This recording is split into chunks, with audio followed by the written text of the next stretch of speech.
Welcome here to Silverado tonight. We got a great presentation for you tonight. We're really excited about it. So, first of all, for any of you who have never been here to Silverado and don't know what we do here, we have a 120-bed all-memory care community. So, we're a secure community that has 120 residents living here. Most of them are all full-time residents. They can live here through the end of life. And then we also have daycare programs and short-term respite programs. So if anybody's ever interested in having a tour or anything, please just let me know. My name is Lori. I'll have some cards on the back table. And also leave me your email address, and that way I can add you to know what other speakers when we're having guest speakers here as well. But tonight we're really excited to have this panel here. Sorry, I have to use my notes. This is Brian. He's going to be our moderator tonight. Brian Fiorito is from Aspire 211. His organization's mission is to help reduce victimization of seniors, dependent adults, and those most vulnerable to financial abuse through community outreach, education, and referrals. Aspire 211 has partnered with 211 Los Angeles to make it easier for people to connect with helpful resources in their community. So, welcome, Brian. Thank you, Lori.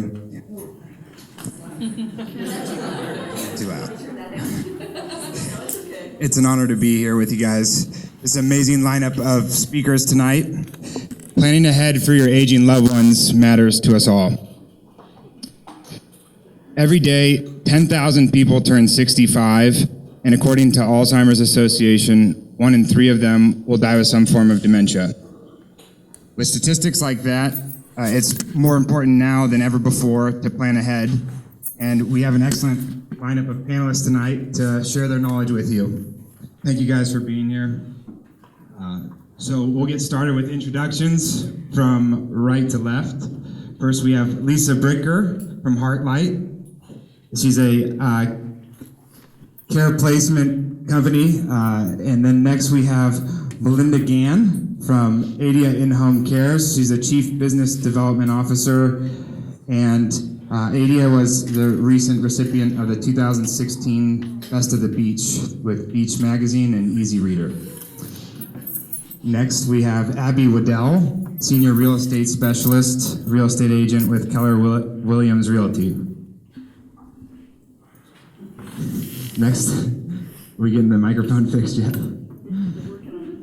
Next, we have Kristen Harris-Rigg with Harris Financial Advisors, Certified Financial Planner. And we have Adam Gautier with Gautier Estate Planning Services. He's an estate planning attorney. And finally, to wrap up the panel, we have Frank Fiorito, CEO and licensed fiduciary with Exclusive Estate Administration. So without further ado, let's kick it off and get started with some questions. How it's going to work is each panelist is going to have 10 minutes. We're going to ask the most frequently asked questions in respective to their industry based on some of the speaking engagements we've done in the past. We've collected some great questions, and if any questions that come up in your guys' head that we do not ask, please, there's a pad of paper and a pen for you to write those down. And what we're going to do is, once we make our way through the panel, is we're going to come around and collect those questions, and we're going to cap it off with a 15 to 20 minute Q&A session. And if anyone has any personal questions that they'd like to ask the panelists, they're going to stick around for 10 to 15 minutes after the show. So feel free to come up and ask the panelists any questions that you might have. Okay, to get started, let's start with you, Lisa. Okay. So first question is, what are the care options if a loved one needs assistance? Well, one thing I've learned through personal experience, is it on? No. Yeah, it is. What, did it go down? I think you got to talk to it. Oh, like, put it right there. Okay, right. So one of the things that I've learned, want me to stand up? Yeah, I think so. I agree. One of the things I've learned personally about this journey. This is, I call it a journey, and it's definitely a process, is that there is no roadmap for this journey. And it depends on the individual of our loved one and what their needs are. There are multiple options. And one of the things I just want to say before we really, get going is we want you to really relax tonight and listen and take all this in so that you feel safe enough to ask questions and so you can begin to gather information that's really important to follow the steps. And doesn't matter what age you are, this is information that's so important to know these days and as things change. One of the myths I want to dispel right off the bat is we've talked to a lot of families who still have an image in their mind of a nursing home, and that's the only option. And that is no longer the case. There are many options out there, and it's just a matter of a lot of different things. But the thing that I always share with families and what rules my priorities are in my work is that safety is number one when making these decisions, quality of life, and peace of mind for the whole family. And many people, of course, want to stay in their homes if all possible. And so there are a lot of options in that domain, but sometimes it's just not realistic. It's not possible for our loved one to stay in their own home. And so we help them maybe move on with home care coming into the house, in independent living communities, assisted living, memory care, options when there's dementia, and there's skilled nursing when it's appropriate and necessary. So, we got to share. Next question is, what are the warning signs I should be aware of before considering placement? Okay. Well, one of the first things that we consider, we're going to go right to safety, is that is your loved one taking their medication properly? Are they taking it? Are they remembering to take it? Are they taking too much? Are they eating? Always open that refrigerator and check the cupboards to see what's kind of going on there. You really kind of want to be a detective in the home and to see what's really happening. So you just kind of have to start really tuning in your intuition and noticing what's happening. And I have to say, it's so easy. I mean, in our roles as families, and we all have different dynamics, how easy it is we all have a level of denial we're living with, and that's the human condition. We kind of have to take that veil off a little bit and really start paying attention to that safety, that quality of life. Are they a fall risk? There are so many different things to think about in the home. Are they able to bathe themselves? Are there handles and things that Melinda is going to definitely address in the home that are so important? So one of the big key things too is socialization. Socialization is the number one thing in so many situations. We need human contact. We need that connection. And so many people are isolated in their homes. They think they want to stay in their homes. They have no idea that they could have a whole new beginning and make new connections. Lisa, you and your company help a lot of families move into assisted livings. What criteria should be used in trying to find the right assisted living for someone? Once again, it goes down to the individual. What is that person like? What is their personality? Who is that person holistically? And where are they going to thrive? That is so key. Where is that person going to thrive? And so it's a matter of really looking to see whether they're quiet, they're social, what's going to draw them out, and of course budget and cost and all those things are going to come into consideration.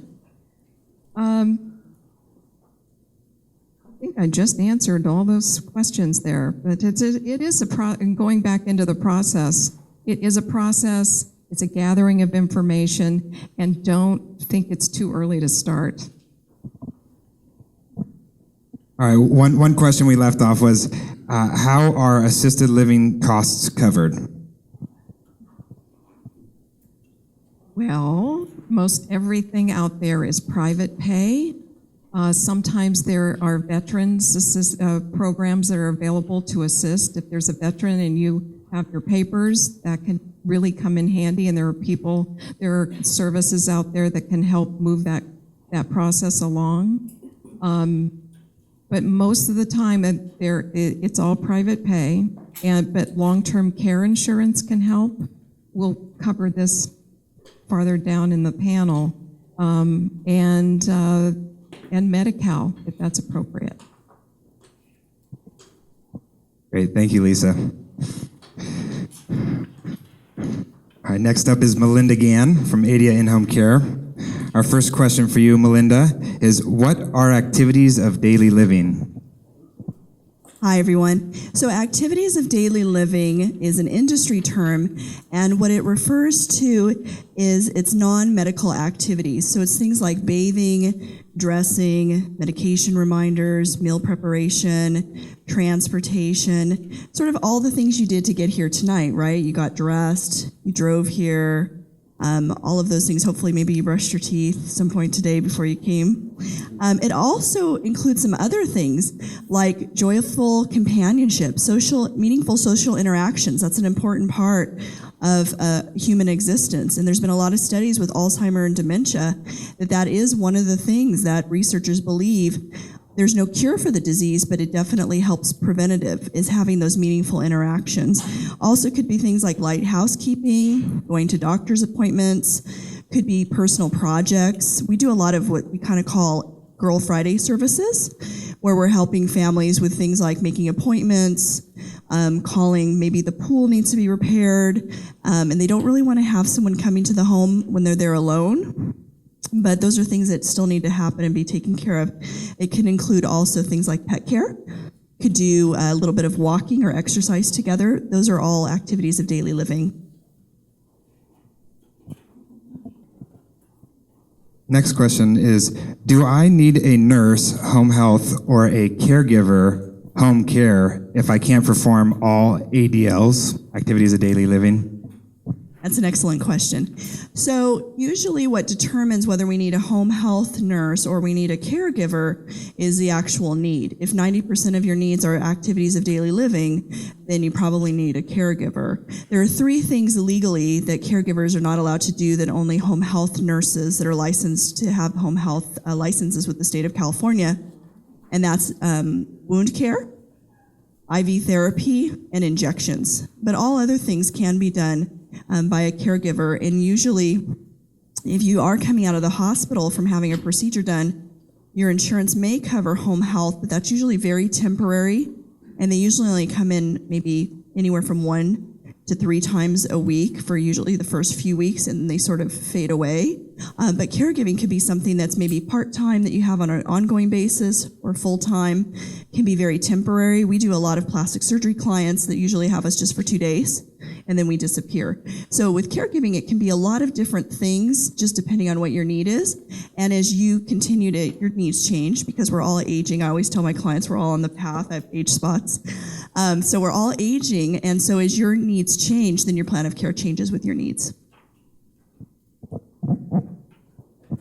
Melinda, there are a lot of home care companies out there. What should I be looking for when shopping around for home care services? So the first thing you should be looking for is you should be asking if that agency is what's called a home care organization licensed by the state of California. That just went into effect January 1st of this year, and that license with the state of California, it gives you the license to operate as a home care company. If you do not have that license, then you are operating illegally. That is first and foremost the most important. Then you want to ask questions like, are you bonded? Are you insured? Do you have workers' compensation insurance? Do you background check your employees through their fingerprints? Are they employees? That's another thing. You want to make sure that the agency hires them as employees because that means all the insurances are covered by that employee. You also want to find out, do they drug test and what kind of trainings do they do? And then you want to meet with them. You really want to take your time to pick the right agency that you trust and that it has the right caregivers for you. Because again, like we said earlier, it's not just about bathing and dressing, but it's about interacting. So we have a lot of people that call us that say, my mom's had a caregiver, but they don't interact with each other. And so that's an important part of the service, is you want to make sure that your loved one is having a good time, that they're doing some of the things that they love to do with the caregiver and having activities. That's really important. And then my favorite question is, I always tell families you should ask, if there's an emergency on Saturday night at 2 o'clock in the morning and I call, what happens? That's really important because sometimes things happen unexpectedly and you need your agency to be able to get into action for you and to help you. And so if you're calling at 2 a.m., you need someone. You don't want to get a voicemail. You don't want to talk to an answering service that someone's going to call you back. You want to talk to the same people you always talk to that are going to get into action to help you. All right, our final question for you, Melinda. Should caregivers be managed? Absolutely. Caregiving is like any other job. Everyone should be managed. And what happens is if you hire someone where they're not managed, then inevitably, guess who ends up managing them? You do. So you want to ask those questions too. If you hire an independent caregiver and that caregiver doesn't show up to work, who is going to go and be there with your loved one? And when you hire an agency like ADIA, we have a system in place for backup so that never happens for our clients.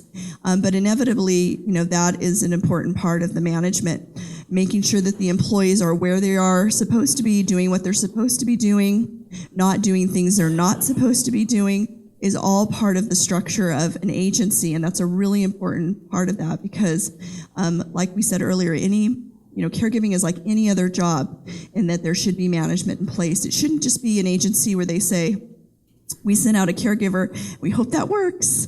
There should be an ongoing checking in with clients, checking in with caregivers, scheduling appointments to stop by the home and see you just to make sure everything's happening the way that you want it to. That should be part of the plan of care for you. Very good. Thank you, Melinda. Just a reminder, if you have any questions for Melinda, just write it down on the piece of paper in front of you, and we're going to circle back at the end for the Q&As.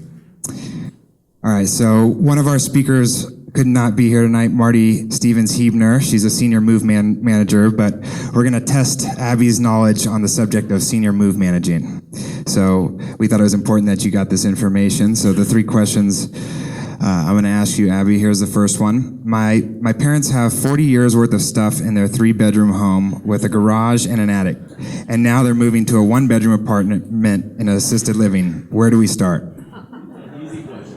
All right, yeah, that's not so easy. And just as a kind of a housekeeping detail, all of these questions and contact information for all of us, including Marty, who has, she said something wrong with her eye, and if you saw the photo afterwards, you're happy she's not here.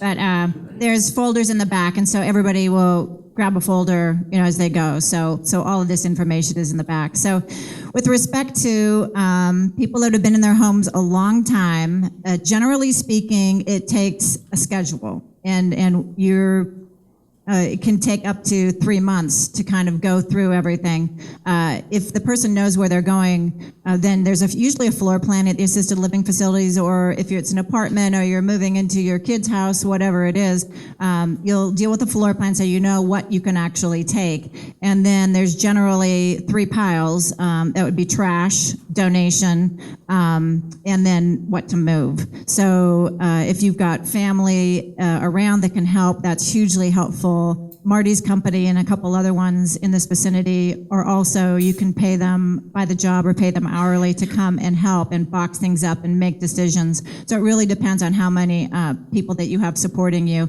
And it can take, I've seen it go anywhere from, 2 weeks to 6 months to have the process. So it kind of depends. If you really need to hustle it up, then, getting a company to help is hugely helpful. Great, and I think you answered the second question there, which was what do I do with all the things that won't be moving with them? So let's skip down to the third question. When should I start working with a senior move manager, and what's the difference between a senior move manager and a moving company? So a moving company generally they'll come in sometimes and just, if you want them to pack up your stuff, you can, and some are better than others at packing your valuables, or if you had a really expensive painting and you just have to hope they do a good job of bubble wrapping. So what they do with the senior move managers is it's more all-encompassing. So they will actually have staff to get in and pack, and they sometimes will sit there right with you and say, what do you want to keep? What do you not want to keep? And so for a lot of people, it's really helpful to kind of talk through it. Like, do I really need that? I don't know. What do you think? And so there's a conversation going back and forth. It's not just kind of a mover that will just put a bunch of stuff in boxes and get you out of there. So it's really helpful to have a staff that's trained to work with older adults to go through that decision-making process with them. Great, thanks, Abby. So stay up here because we have real estate questions now for you. All right, our first real estate question for you is, can my parents keep their current property tax base if they purchase a new home? Yeah, so in California here, under Prop 60, you can take your current tax base. So if you owned a property for 30, 40 years and your tax base is really low, you can keep that tax base as long as you don't buy anything. If you're buying it during the same year, it can't be more than 5% higher than what you sold the house for. So you can do that. There's 8 counties that cooperate in that. There is a chance that you might be buying in another county. If you went up to Northern California for, you were moving with your kids your kids live in Lassen County or something, there may not be that ability to do that, but there's ways of finding out what those 8 counties are. And the other thing you can actually do, if you knew you're going elsewhere, you have to be actually 55 or over, so you can do it at any point when you're 55, and only one of the people needs to be 55. But if you decide in advance, you find this great new home construction project and it's up in San Luis Obispo, you can actually buy that house in advance and sell your house within 2 years and still take that property tax transfer. So it's a little trickier that way. A lot of people don't know you can do that, but it's really helpful if you identify a property in advance and you'll be moving within 2 years. That's great information. If my parents need to go into an assisted living community, is it better to sell or lease their home? So there's a lot of misdirected people out there that think, oh, well, I have to sell my house if I'm going to be moving it into assisted living facility. And what I really find with about half of my clients is the best thing is to actually lease their home out, because they may not be happy with that particular facility, or they may be thinking, hey, I'll try this for a couple years, I might want to move back home, or I'm not ready to kind of make that decision yet to sell. So if you don't have to sell, leasing can sometimes be a really good way to bring the income in. You can get some pretty good income from leasing, and sometimes it always helps defray the cost of the assisted living facility. You may not be able to cover it entirely, but usually with some of the other options for private pay, you can make that work. And the other thing is, sometimes if you're moving out of the area and you'll never come back, then selling is probably a better option. So it really depends on the family, and I really sit down and consult with people and try to figure out what the big picture is before we make that decision. What are the advantages of living in a 55-plus community? So Lisa touched on that a little bit. I think one of the most important things that people find once they have decided to sell or lease their home and move into a community, whether it be independent living or assisted living, is the socialization aspects. If somebody's been alone for many years, once they get into a community like that and they have a lot of activities, they find that that was something they were really missing. And, those, depending on the location, there'll be bus trips to go downtown to see the opera, or there's a lot of different things that can happen, or, card games, whatever is going on. You can get involved in as much or as little as you want when you live in an over 55 community. Some of them have golf courses, some of them have tennis courts, some of them, so for really active people, there's a lot you can do, and there's other people to participate with. All right, last question, then I'll let you sit down. Can a reverse mortgage help my parents stay at home? Yes, it can. Reverse mortgages got a little bit of a bad rap, probably within the last 20 years or so. It is a product now that is, there's some costs up front to it, but it can really benefit somebody that wants to stay at home. For example, if they need to get some grab bars, they need to really kind of make sure that their house is safe for them to stay in, or maybe they need a new roof. Maybe there's, they want to stay there, but it's not safe. So you can take that money and make those improvements and be there still until you find that maybe living at home is not a good option anymore. But reverse mortgage is a great option. I've actually got my reverse mortgage guy here somewhere, Jim. There he is. And I have had a couple clients find that this is a really great option. There's home equity lines too that provide that, but you have to be 62 to do a reverse mortgage, and sometimes the income qualifications are a lot lower than they would be for a home equity line. But it's a great option for people that are feeling cash poor, but they do have a house that they can look to get that reverse mortgage. Great, thank you. Next, we have Kristen Harris-Rigg from Harris Financial Advisors. Okay, great. First question we have for you, Kristen, is what are the ways in which people pay for long-term care expenses? Thank you, Brian, and welcome everyone. I'm going to be talking about long-term care, and to answer Brian's question, it's important to know that most people currently don't pay for long-term care. And the reason why is because their family members are paying for long-term care. So right now we have in our country, of the people on long-term care or using long-term care services, of those, 70 to 80% are relying directly on family members, or what we call unpaid family caregivers. And today in the US, the average caregiver is a 49-year-old woman who works outside of the home and spends nearly 20 hours a week providing care to her ailing mother. So that's our average caregiver today. But for those people who don't have family members to lean on or can't lean on them for whatever reason, we're really looking at 4 different options to cover care. And the first one is to self-insure your expenses, which some people can do, but most cannot. The question really is, have you looked at some financial scenarios to see what a long-term care event could do to your financial plan? And if you ever have a financial plan done, that's one of the most important things to factor in. Abby just talked about reverse mortgages or home equity. For most people, the majority of their wealth lies in their home, so they look to their house to provide some sort of financial solution for long-term care services. And then, of course, long-term care insurance, which I'll talk about in just a minute. And lastly is Medi-Cal or other government benefits. Medi-Cal, I just want to always remind people that this is a program, it's California's Medicare program, and it's designed for people who have very limited resources. More and more we're seeing what's called Medi-Cal planning. It's where people spend down assets or use another strategy so that they could qualify for Medi-Cal.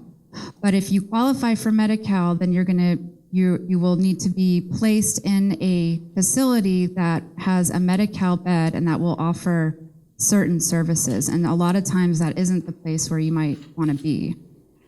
So just as an example, if you were trying to use Medi-Cal to pay for long-term care services, you would have to have assets. For example, let's say you and your spouse both need long-term care. Between the two of you, your total assets could not exceed $3,000. So this is, again, a poverty program. Now, if you're married and only one spouse needs services, then the spouse that needs services would need to spend down assets to $2,000, and the other spouse, which we call the well spouse, would need to spend down assets to about $120,000. So there are ways to do this, and we're not really getting into that this evening, but I would say the 4 ways then, just to summarize that, are the self-insure option, Medi-Cal, long-term care, and your home are the ways people are paying for services. You didn't mention Medicare. What about Medicare? Will Medicare pay for long-term care expenses? Does anyone know the answer to that? Right. Most people know that now, but we always have to remind people that it won't. They do have limited services that they'll cover. So, for example, Medicare will only cover skilled nursing care, and that's after you've been in the hospital for 3 days. Once you've been in the hospital for 3 days, they'll cover the first 20 days of care, and then after 20 days, they'll cover limited services between day 21 and 99. But, so a lot of times you'll hear, well, Medicare will cover my first 100 days of care after an accident or some sort of event. In most cases, that isn't the case because they stop paying for care once you stop progressing. So once you've plateaued, then there's no more Medicare. So for like if there's an accident and you fall and you're in the hospital and perhaps you were in a coma and then you come out and you're doing a little bit better and better each day, but then you stop doing better and now all you need is custodial care, then which is non-medical care, which are the help with daily activities of daily living, then that's when Medicare stops. Great, thank you. So if long-term care insurance is too expensive for someone, are there other LTC insurance plans out there that are more affordable? Yeah, there are some options. I just want to point out a few things about long-term care first. This insurance it is expensive, and it's really not designed for everyone. But remember, the younger you purchase long-term care, the less expensive it will be. But in California, this year, they're actually making a bunch of changes. Right now in California, the rates for long-term care insurance are unisex. So a man and a woman the same age, under the same health condition, would get a policy and pay the same premium. But now California is raising rates for women by about 30% because women are living longer. And that's supposed to take effect this year.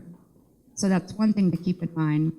The approach that I really favor is the combination approach. A lot of times people will think, well, I need to buy a long-term care policy that's going to cover everything I might need if I do have some sort of long-term care event. And I always say, don't ever buy the Cadillac long-term care policy. Because today it's not only more restrictive, but it's almost cost prohibitive for most people. And so we say to insure part of your risk if you're going to look at a long-term care policy. So you might want to buy a policy with a benefit period of 100 days, or I'm sorry, $100 a day or $200 a day, and then use other assets to insure the other part of the risk. And then other options really besides that are hybrid policies where there's a life insurance benefit and a long-term care benefit offered, or there's disability policies where you can add long-term care insurance riders. So there are some options. And then lastly, there are some options with life insurance. We're seeing more and more people use the cash inside of their life insurance, taking that cash out tax-free and paying for long-term care services. Great, thank you for that. All right. We have one more question for you. Don't go anywhere. All right. What is the best way to file a claim for a family member who has long-term care insurance? This is a really important question that we added in because we are seeing a lot of problems today with long-term care claims. So where we're seeing issues are with some of the older long-term care policies that have been issued, mostly the policies that were issued in the early 90s. And not all of them are having policies, but in California today, Genworth currently is the only long-term care insurance company left that's offering long-term care insurance. Whereas we used to have John Hancock, MetLife, and some other companies. But and I don't know the exact year, but I want to say since about 2000, the language inside these policies are basically up to law, up to where they need to be. But prior to that, there are, and I'm not an attorney, so I won't comment specifically on the language, but there's language where an insurance company can make it easy to deny a long-term care claim. So we've seen people pay into long-term care insurance for decades and then go to file a claim and be denied the claim. Or in some cases, unfortunately, we've seen some of the older insurance companies take advantage of somebody's condition and make it more difficult to receive benefits. And I don't like talking about it, but it's really important to know, because the way around this is, if you have a long-term care policy, the best thing to do is assign a third party to the policy. Have somebody else help you with your claim and represent you. You can add them to the policy. That's important. And if that doesn't work, there is a very, in my opinion, a very good law firm that deals specifically with these issues that we've actually had to refer to several times that have been successful, and always document everything. Thank you so much, Kristen. Next, we have Adam Gautier. I didn't butcher it this time. He's our estate planning attorney from Gautier Estate Planning. All right, first question for you, Adam. How do I know if I need an estate plan? Thank you, Brian. Appreciate that question. First of all, before we know if we need an estate plan, let's talk about what exactly is an estate plan. It's actually a bunch of legal documents: a will, a trust, a durable power of attorney, and advanced healthcare directive. Here in the state of California, those are the 4 documents you need to have a comprehensive estate plan. The living trust can be for a single person, it can be for a couple. When it's a couple, it's usually referred to as a family trust. And that family trust is kind of the foundational document of the estate plan. It holds title to all the assets of the family. It also has provisions in terms of how those assets are going to be distributed in the event of a death. So for example, if you have minor children involved, the trust would provide for the care of those children over the course of time, and only upon certain ages that those children reach would the assets be distributed, or the principal of those assets be distributed to them. So the trust is the foundational document of the estate plan, and the will is kind of an add-on, really. The reason you have a will when you have a trust is that the will essentially leaves everything to the trust. So if you accidentally left something out of your trust that should have been part of your trust, it still goes to the beneficiaries of your trust. If you don't have those documents, the California legislature, and whatever state you live in, has already decided what would occur in the event of your death. So if you die without a will, the probate code, which is a long list of rules, has determined how your estate will be distributed and to whom it will be distributed. So if you want to have a say in how your estate is going to be distributed, you need to have a written legal document, at least a will, to set forth those people and what they're going to get and in what manner. So it's very important that you take ownership of this responsibility, not just for yourself, but for the people that you've left behind as well. Because if you haven't set forth these wishes, then either the probate court is going to decide for you, or there could be family squabbling over what mom or dad really wanted to have happen. So with my help, or with the help of an estate planning attorney that you know, you can go through and form these documents. So the most common question that I field is, how do I know if I need a will or a trust? So the general answer is that if you own real property and or have minor children, you should have a trust. And if you don't own any real property and don't have any minor children, then a will might be sufficient. If you have accounts that have designated beneficiaries, you should understand that those do not pass via your will or your trust. They pass to the designated beneficiaries that you've listed in whatever designation document that you have. So those are the ways that you can avoid probate. So what is probate? Why don't we let you ask? Sorry. So what Brian was going to say is there's this court process called probate where the court actually oversees the distribution of somebody's estate. It could be because the person had a will, which is you die testate, or if you had no will, it's intestate. So when you have a will, obviously the will is entered into the court, and it's a very long process. It takes about 12 to 14 months from start to finish if there are no problems. If there are problems, then it could go on for a number of years. If there's any litigation or competing interests trying to go after the money, it could go on for much longer than that. The second reason why probate is not such a good thing is it costs a lot of money. So the money that is part of the estate actually pays the fees. It's not a tax. It doesn't go to the court. It's money that goes to the attorney, me, and the administrator of the estate, somebody else. And it's actually an equal sum. The attorney and the executor or the administrator of the estate get the same amount. And it's based on a formula based on the value of the estate. So it's 4% of the first 100,000, 3% of the next 100,000, and 2% of the next 800,000, which brings you up to $1 million. And it's 1% over $1 million. And so it's kind of a difficult formula for me to explain exactly how much it costs, but just to give you an example, $1 million property subject to probate would be $23,000 to me, 20 or whoever it is that's lucky enough to have that probate, $23,000 to the administrator of the estate, and approximately $3,000 to $4,000 of court costs. So you're looking at $50,000 of fees that are going to somebody other than the beneficiaries of the estate. So it takes 12 to 14 months. It costs a lot of money. And the last thing that's considered to be a negative aspect of probate is that it opens your estate up to public record.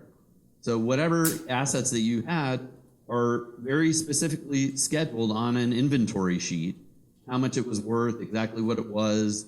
If your will was admitted to probate, it becomes a public document. So if you are the beneficiary of one of those estates, you're going to start getting letters. Or be like, oh, I understand you inherited this. You might want to consider doing this or that or whatever. So you're going to receive direct solicitations by virtue of the fact that these are public documents and people take advantage of public documents. So a private trust is actually handled privately. It does essentially the same thing as what a will would do, but it's done between the family member who's been chosen by within the trust, or professional fiduciary who's been named in the document, which Frank is going to talk about. That person is the trustee of the trust. The trustee of the trust is responsible to look at the terms of the trust and execute the provisions of the trust. So for example, if there's minor children involved, it might say that the trustee is going to use the assets of the trust for the health, education, maintenance, and support of the child until they reach, upon them reaching age 25, they get a third of the money. Upon them reaching 30, they get half of the remainder. And when they turn 35, they get the rest. That's kind of an example of how a trust might look for somebody who has a minor child. So we talked about probate. Let's just touch back on, you mentioned it's important for families with young children to have trust. Why is it so important? The reason it's so important is that whatever inheritance that you are leaving behind, would you really want it to go to an 18-year-old with no strings attached? I don't really care how much money it is. I would say that the best, word of caution would be to try to spread out the time at which that they're going to receive the money, and the trust can actually be used to help educate that child on how the proper usage of the money. The trustee can bring them into the fold and talk to them about how the money is going to be used on their behalf, but still having veto power over, I want a new BMW or Ferrari or Porsche or whatever the case may be. The trust gives them the ability to say no, that that's not a proper use of the money. Here's how much we have left, and that's going to have to last a long time. So you need to employ the services of a financial advisor. You need to employ the services of potentially a professional fiduciary. If you have family members that you are considering in the role of trustee, you should ask yourself, how will they handle that responsibility? They are not necessarily qualified to do that job. And there are actually people out there whose job it is to do the job of being the fiduciary. And, what better segue to our next speaker? Thank you, Adam. Next up, we have Frank Fiorito, CEO and licensed professional fiduciary from Exclusive Estate Administration.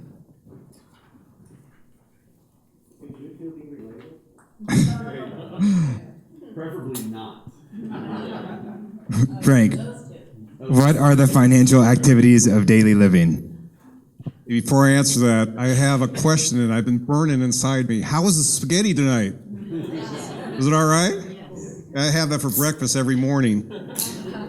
Okay, the only time I'm going to read something off this paper is right now, because there is a lot of financial activities of daily living. This is just part of them. And I want to take one of them and explain to you how dangerous it is if you don't pay attention to it. So some of the daily living financial activities are bill paying, ordering and canceling of services, obtaining estimates for the home or vehicle maintenance of repairs, payment of caregivers and or agencies, insurance review, I do want to talk about that, bank and credit card reconciliations, bank deposits, investment review, organization of tax documents, analysis of utility usage, and budgeting and cash flow management. Now you know why I wanted to read it. Yeah. Okay, so in essence, that's a lot of stuff that is in that financial daily part of your life. You guys are handling that all the time. Probably the most dangerous thing I've run across is I'll come into an estate and I'll start looking for insurances because they have caregiving in the house. They've got cars. They have a house they paid for in cash and it's worth $2 million. And I find out they don't have fire insurance, property insurance. They don't have car insurance, so why the caregivers or whoever's driving them around happen to hit the CEO of Exclusive Estate. And the bottom line is, now all of a sudden there's millions of dollars of lawsuits going on with no insurance. So that is definitely one of the first things I handle when I get in, including the estate plan. And that's almost like a financial activity too, because if you don't have an estate plan, like Andy was saying, Adam was saying, is you don't have a roadmap. You don't have any guidelines to go off of. So you need that as your guideline.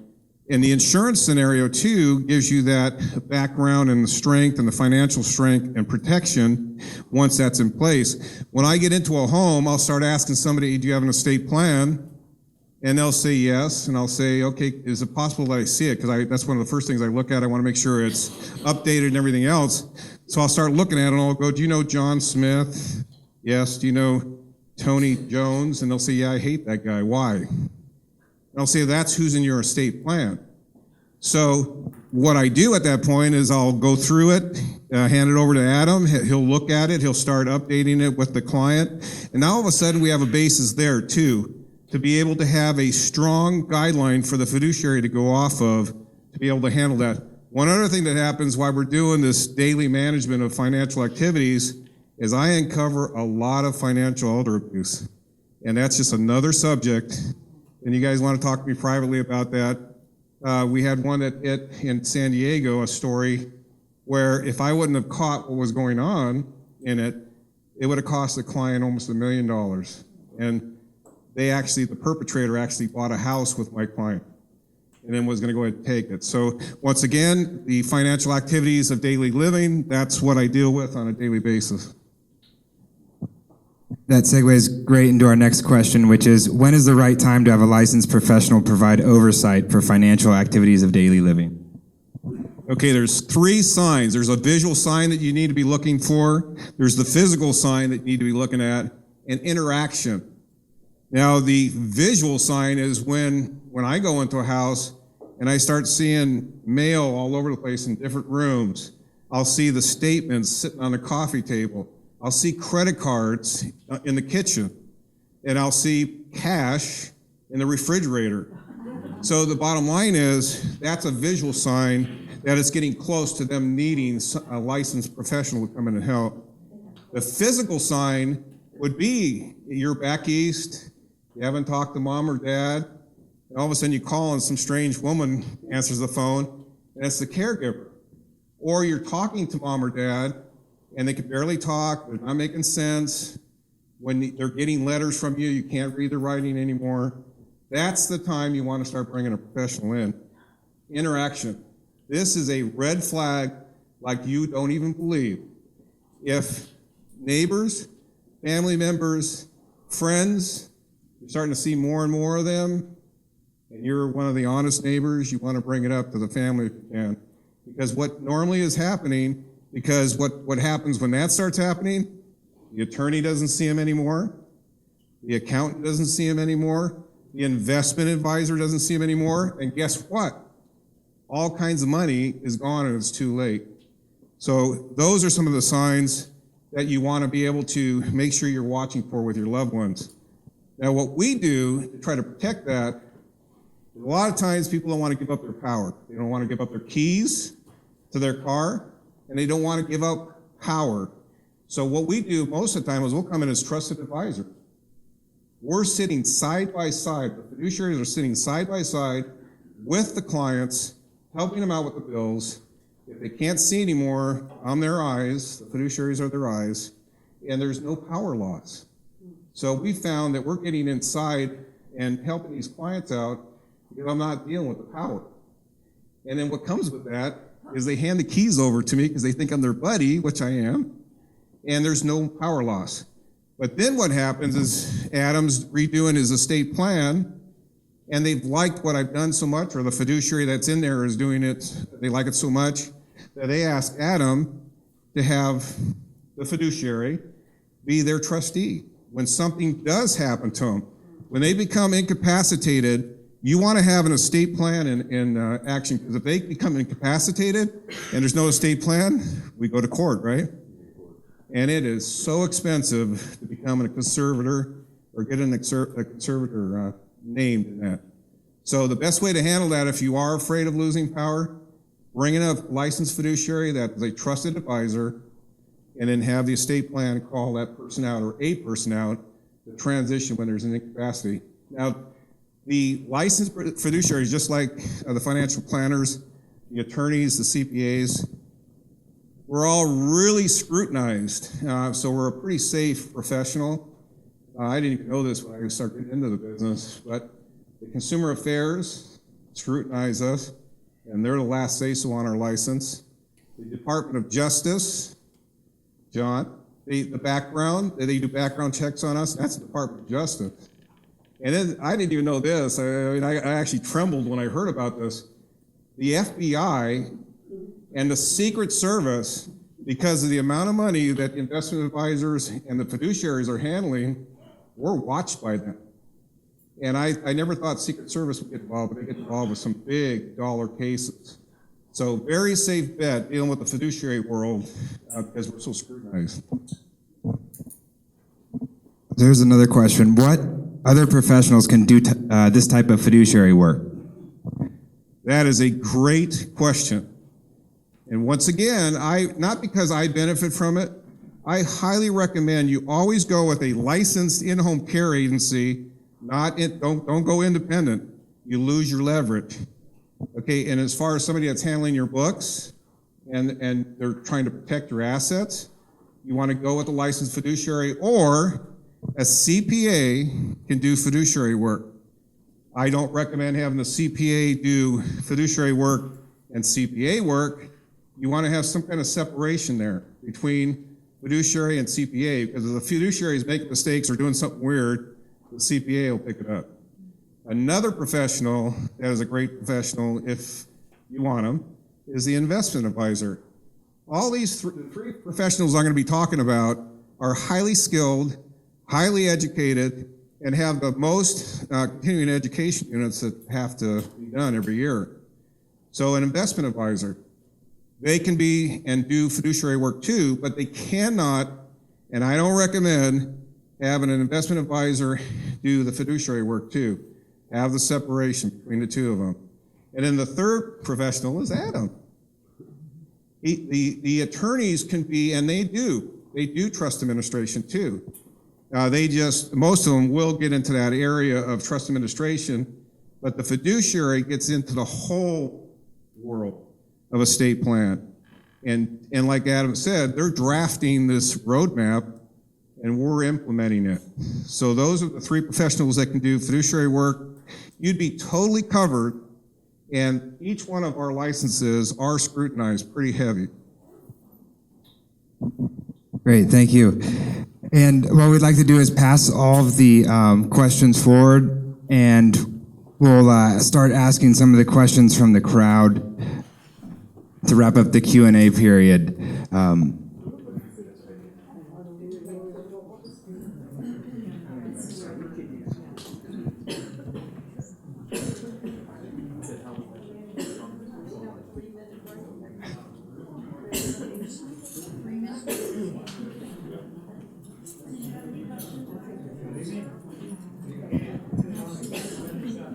Okay, this first question's for you, Adam. Adam, this first one's for you. Who assigns lawyers to probate cases? So probate matters are basically, they emanate from the family that would be in line to inherit in the event of a death. So normally the court does not care if your estate is never administered. They don't care. If your estate your assets are just sitting and wasting away, they don't care. The people who are in line to get some money out of the deal are the people who understand and realize that they have to go through this probate process. They find out from their real estate agent that they're not going to be able to sell their mother or grandmother or whoever's house because it needs to go through probate first for them to be able to do it. So they contact a local attorney who they were referred to by maybe their financial advisor, or maybe they looked them up online. There's no assigning of matters in probate in the normal course of business. The family contacts an attorney, and the attorney becomes their means to an end to be able to gain access to the estate and to be able to sell the assets through the probate. And you can actually sell real property and get court approval, and then you can actually sell the property with court supervision as part of the probate. That was my question, and it's because that's the general knowledge of a lot of folks that when it goes into probate, oh my goodness, now you can't choose a lawyer, it's assigned by the court. So That's definitely not true. Yeah, you can absolutely choose the lawyer. The lawyer will, the individual is not qualified to bring the estate through the probate process. They don't know the probate code. They don't know the rules to follow. So the administrator of the estate and the attorney work collaboratively, and there's an allocation of responsibilities, so it's done together. And that's why the probate code sets forth that they actually get paid the same amount. All right, while you're still standing, we got another question for you. Does every will go through probate? Not every will goes through probate because it may be that there is not sufficient enough assets to meet the requirements for probate. If the estate the aggregate value is less than $150,000, then a full-blown probate is not necessary.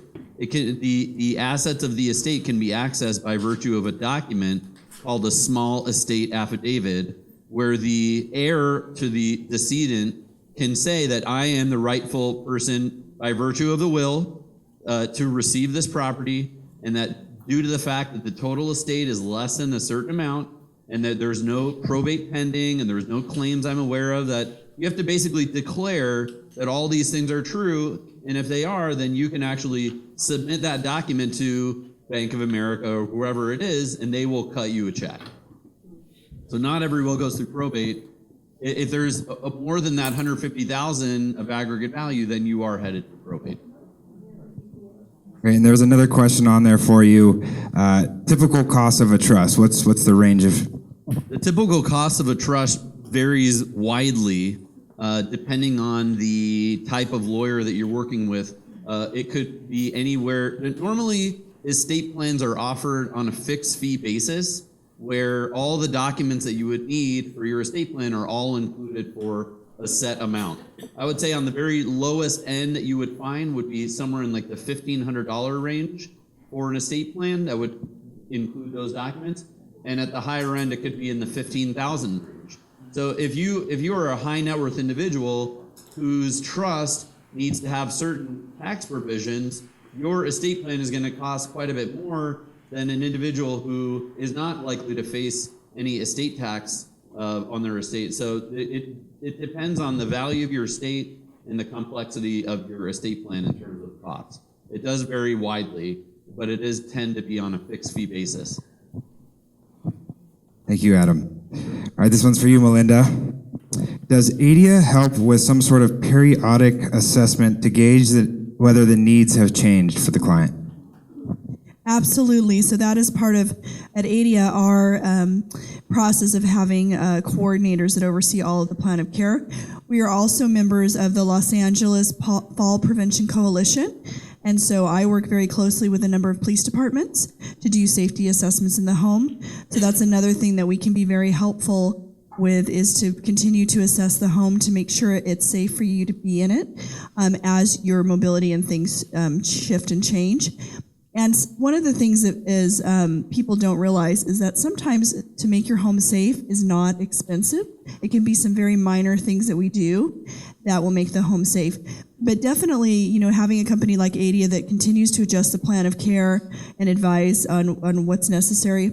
And, you know, like with Lisa and Silverado, we work very closely together because there are certain times where, as an in-home care company, we will say to a client, it's not really maybe the best idea for you to continue to be at home, because ultimately we always want to do what's best for our families. And when that happens, then we can also make advisements on what that next step should be for you as well. Great. One more question for you, Melinda.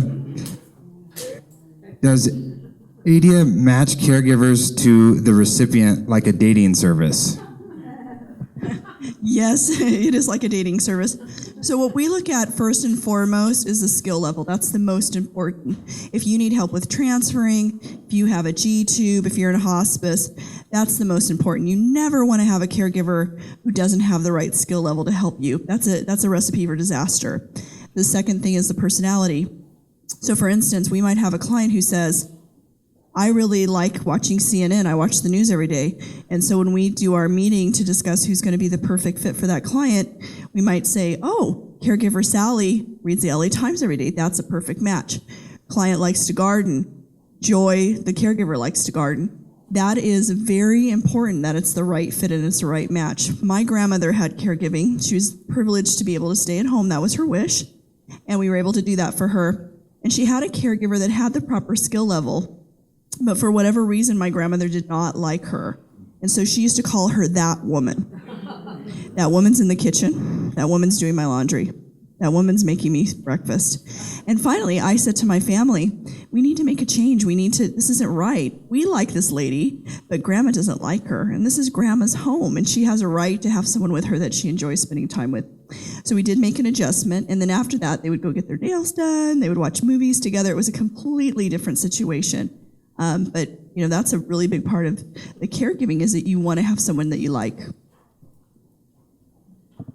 Thank you. All right, this one's for Abby to test her senior move manager knowledge. Do they help with consignment if any items are marked for sale? Yes. Well, I think the question mostly is a lot of times people work with estate sale companies. There's a couple great ones around here, and they'll come in and do an assessment of what you actually have to determine a value. They take a percentage of what gets sold ultimately, and a lot of times that company will also take care of donating the rest. So it's kind of one-stop shopping. If you have a lot of stuff and not enough family that's either interested in keeping it, or maybe they might be in a different state, it's not practical to ship a moving van. A lot of times they'll hire an estate sale company. Occasionally, there's some places also, if you have antiques or something specific, there are some consignment places around this area too. So it really kind of depends on what it is that the family is thinking that they could get some value out of. And a lot of times you can make pretty good money, which again will help with the cost of the move. Great, thank you. And Abby, this is actually for your reverse mortgage guy while you're up here. Can a senior get a reverse mortgage if the house is already in pre-foreclosure? Yes, you can. Do you want to elaborate on it? Well, if you're in foreclosure, we've actually stopped foreclosure and pulled it out. If there's enough equity left, but yes, you can stop a foreclosure and stay in that. Great, thank you. All right, this one's for you, Kristen. You may have already touched on it, but let's reiterate it. It says, what are the average costs for premiums for long-term care insurance? I don't know. Just kidding. It's so all across the board. But I'll give you a few very average numbers. First of all, one thing I didn't mention was that if you're a married couple in California through Genworth, if you both purchase long-term care together, then you can get a significant discount by about 40%. So that's one thing to know. But let's say you have a 60-year-old woman who is in really good health actually, and wants a $200 daily benefit with an inflation rider, so that goes up every year, and it has a period before benefits that begin called an elimination period. In California, that would be about $3,500 to $4,000 a year. And so when I tell people that, some people say that's unaffordable, others say it's not that much, but that's not going to cover all your care. That's going to cover part of your benefit. I mean, really, $200 a day is at least in our area, won't cover it. But usually people start there, and then it goes up from there. And then each year you get older, the premium gets higher. Kristen, I have a question. Mine is with CalPERS, and if you know what's happened there, I'm a retired teacher. Picked it up when I was 55. I'm in my 70s now. This last 3 years, it went 80%. And not all the packages, but I had the Cadillac, inflation, life term, and they give me this option, well, they'll break me down if I would go 6 years or 10 years. Well, at 70, if I live 10 years, and I'm dependent on that money, probably I find myself out in the 10 or something because that money has been dependent on all the time. I'm just horrified because at the time I got it, I thought it was fixed.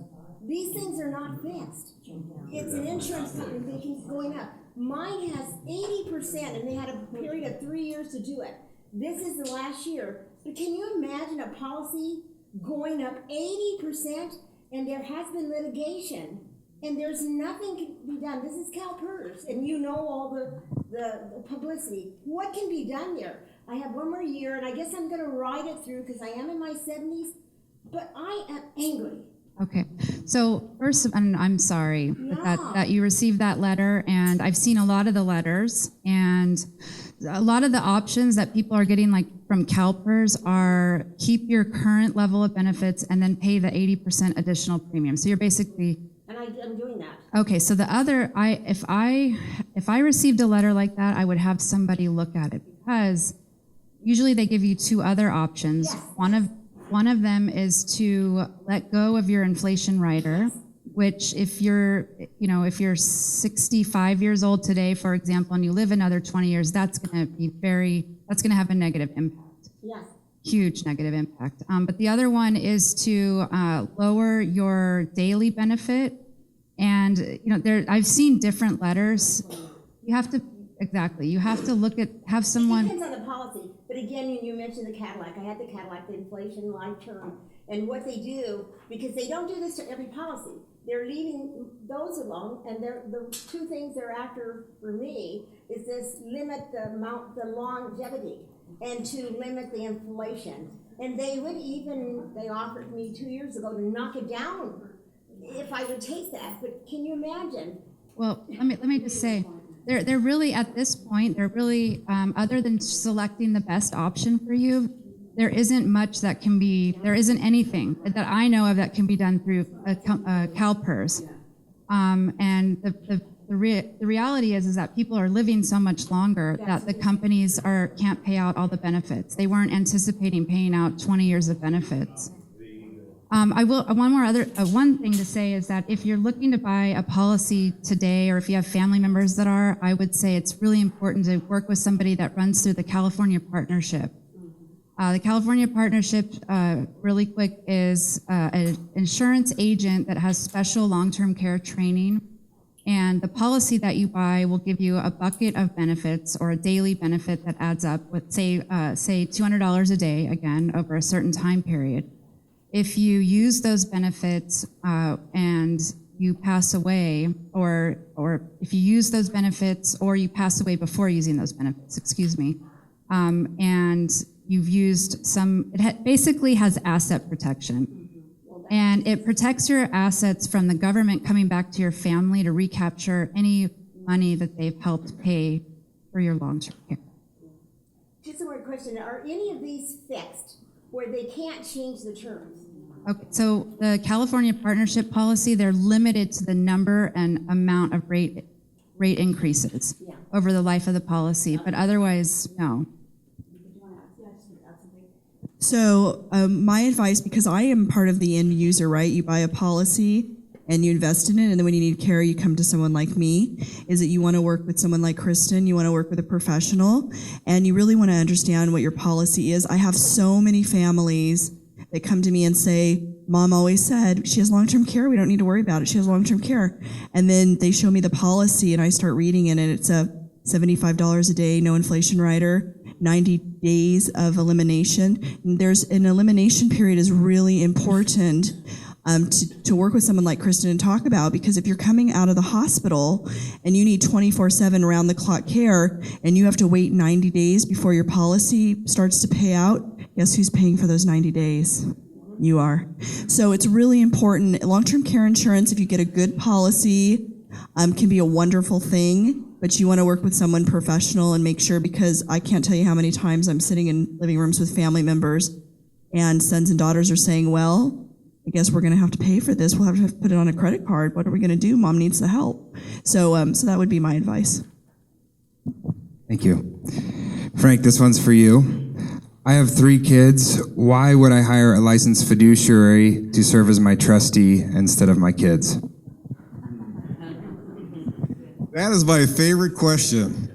I mean, I get my helmet on, I get my vest, my bulletproof vest on when I have those situations. It's crazy. And one thing I can't give any legal advice. I'm just going to give you my fiduciary opinion on that question. But some families will put into the trust that, say there's 3 kids. It's a unanimous decision.